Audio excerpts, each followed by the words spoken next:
I am standing in front of Mr. Taco, that's Mr. to you, in Beaumont, California. Where's Beaumont, you say? Well, it's right next to Yucaipa on the way to the lavender fields. Can I make more meaningless references for you? Well, if you go into Palm Springs, Joshua Tree, Coachella, Indian Wells Tennis Tournament, stop at Mr. Taco for a great taco. And no, they're not paying me to say this. Oh, it was so good. Now I just have to go to the dump, the outlet malls, and fix my internet. Then we're gonna play some poker.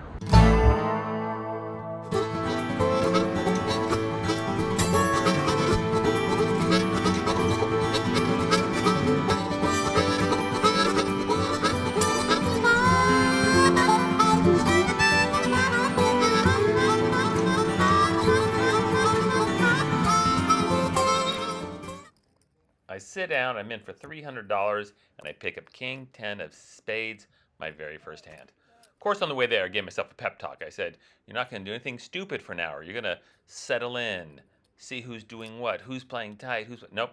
I just rush right in and play my very first hand by leading out for $10, under the gun, +2, with a King 10 of spades. That's all right. I only pick up 3 callers, taking us to a flop of Queen, Jack, Deuce, no spades. Not a lot going on for me, so what do I do when they check it to me? I bet $15, of course. Pick up 2 callers, which takes us to a turn where I do not improve. It's a 4. I have no spades. All I have at this point is a straight draw and a dream. So that's me right there, making it $75. Having no idea anybody's tendency at this table. Who's sticky, who likes to call down with top pair. But as you can see, it worked out. I bet 75 on the turn, got no callers. Somehow I managed to win my very first hand, doing what I said I wasn't going to do, playing blindly. So about 2 orbits later, I pick up this beautiful King Queen of hearts. I'm in the cutoff now. Gets to me and I make it $10. I pick up 2 callers and we go to a flop. Of course, there's an ace on the flop. It's ace, 6, 7. I get no hearts.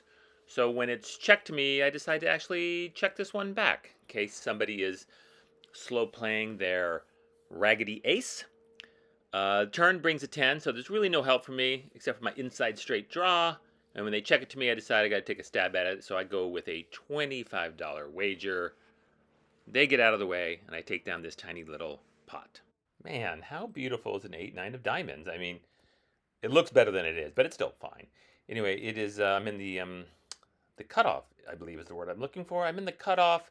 There's one limper to me. I open for $12, only get 1 caller. On my left, I completely whiff the flop when it comes ace, king, 2. I just check it over to him, and the turn brings me no help. I check it again. He makes a bet. I fold next hand. I pick up another very attractive hand when I get this ace, 9 of clubs in middle position. Now we're having a good time. It's actually a really fun table, and we're laughing and we're joking. And there's a player who keeps giving me a hard time for opening for $12. So I give him a discount on this one. I open for 11 and pick up 3 callers. We go to the flop, which I completely whiff, and I just check it over to the player on my left who goes all in for $45. Everybody folds, and we go to the next hand. Okay, this hand has a little more going on, as we say, a little more meat on the bone, one might say. I'm not sure who would say that. Anyway, so we have king, queen here, and under the gun, +2. It says here in my notes that I opened to 7, which doesn't make a whole bunch of sense, because I've been opening to 12. But let's go with my notes and say I got it right. So I opened for 7 for some reason. All right, I get 3 callers. Top is good, not great. Comes queen, 7, 8, 2 hearts. So I got top pair, decent kicker, but a ton of draws are out there. I open for $15 and pick up 2 callers. Okay, not bad. Let's see what happens.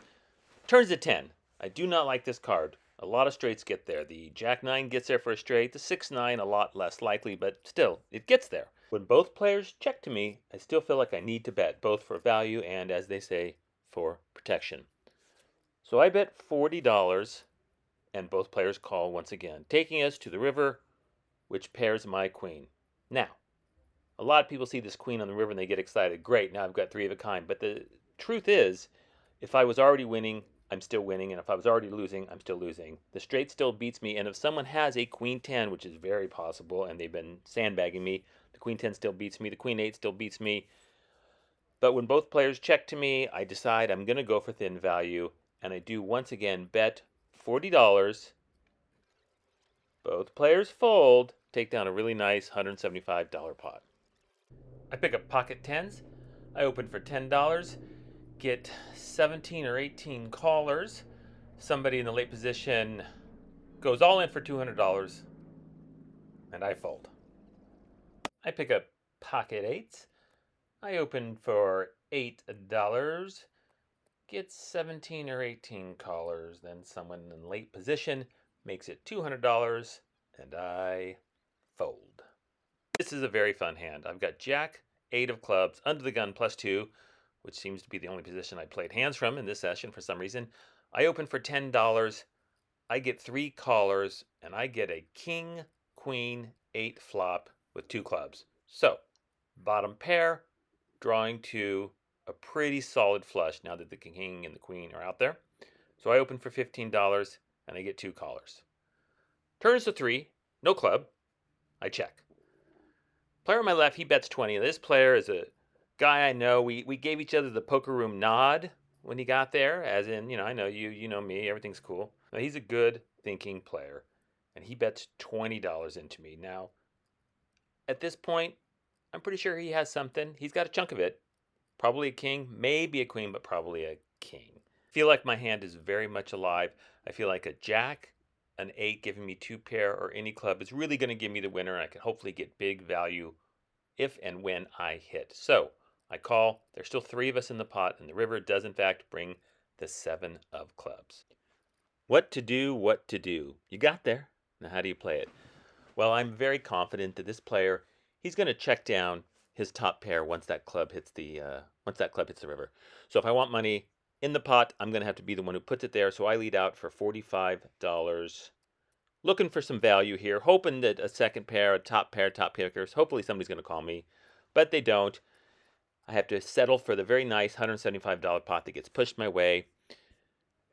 The gentleman says to me, "Hey, nice bluff," and I kind of get to chatting with him, and I tell him, "Well, I had it, I had the flush, blah, blah, blah, blah, blah." But anyways, he then lays this nice little compliment down. No, I think you're a good player. It doesn't matter if you bluffed me or if you had it. 25. I pick up 6s on the button, 2 limpers to me. I open for 11. The blinds call, the limpers call. 4 callers, 5 of us are going to look at this flop. Comes 5-5-3. The big blind is first to act, and he just takes his last $17 and shoves it in there. I get 1 fold, and then the hijack, 2 seats to my right, just calls the 17. It's back on me, sitting on the button. With an overpair to the flop, I decide I'm going to raise it up.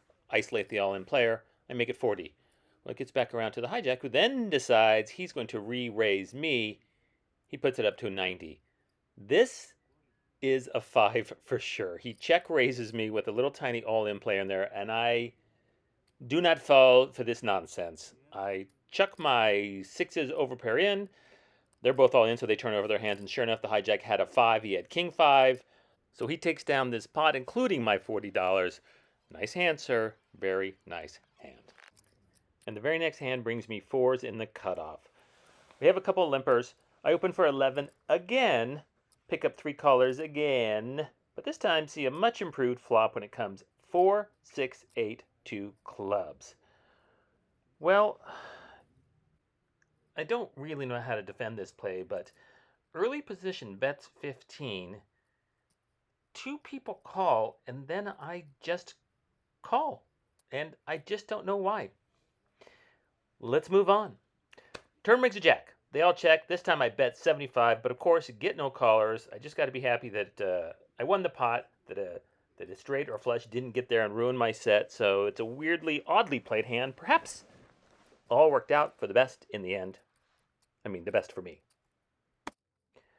As I'm dragging in my chips here and trying to make room for the camera to see my next cards, I actually pick up kings. Very next hand. So it goes from 6s to 4s to kings.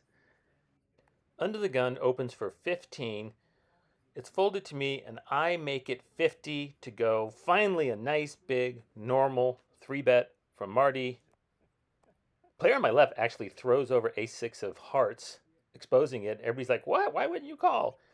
The initial player who opened for 15, he had 9s. He exposes it. Everybody folds. I get no action, but you know what? My kings didn't get snapped off by that ace-6, so all's well that ends well. Great session. So I wander on over to the cigar lounge again, decide to sit down, try my hand at a little video poker, and actually get dealt 4 6s. That's fun to watch. Had a blue moon, sipped it, and then went and got some dinner. Okay, I hope you enjoyed that. I had a great session. It was so much fun. I won about $400 in about 3 hours. This is the quickest I've ever turned the vlog around. I played 2 days ago on Wednesday, and I got it out today, Friday. Why, you ask? Because, well, my good friend Eric, who's living in Japan right now, told me, he said on Fridays, I'd like to watch Bill Maher and Marty poker. So I got to get it out. If you're curious why I'm wearing a thick denim fur-lined jacket in Los Angeles in May, it's because I have an audition. I have a callback right now for a commercial. I'm supposed to be a horse whisperer, so I'm giving them my best poor man's electric cowboy. I'll let you know how it goes. Thanks for watching the vlog. Why not subscribe? Have a good night. We'll see you hopefully